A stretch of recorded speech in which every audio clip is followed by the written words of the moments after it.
Assalamu alaikum wa rahmatullahi wa barakatuhu.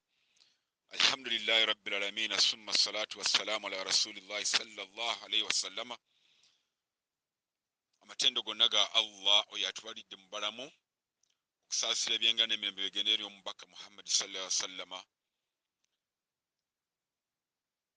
Abali mu kibiina olunaku lwali tugenda kwejjukanya n'okusalira omubaka Muhammad sallallahu alaihi wasallama nga tukujja mu Quran al-Karim surat al-Ahzab sura ya 33 aya 5:6.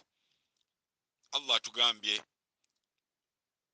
bismillahir rahmanir rahim, inna allaha wa malaikatahu yusalluna ala nabiyyi ya ayyuhalladhina amanu sallu alayhi wa sallimu tasliman. Allah tugambye inna allaha wa malaikatahu, amazima Allah wamu ne bamalayika be, yusalluna ala nabiyyi, bonna basalira nabbi.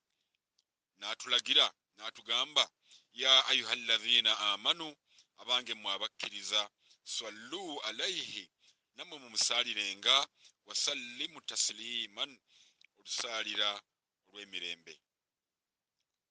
Nsaba buli anabazze mu kibiina asooka asome aya eyo, kubanga bangi tubaye tugisoma nga tugikyamya, agisome n'amakulu gayo gaveeyo, n'oluvannyuma tusalire omubaka nga tugamba nti Allahumma salli ala Muhammadin wa ala ali Muhammadin.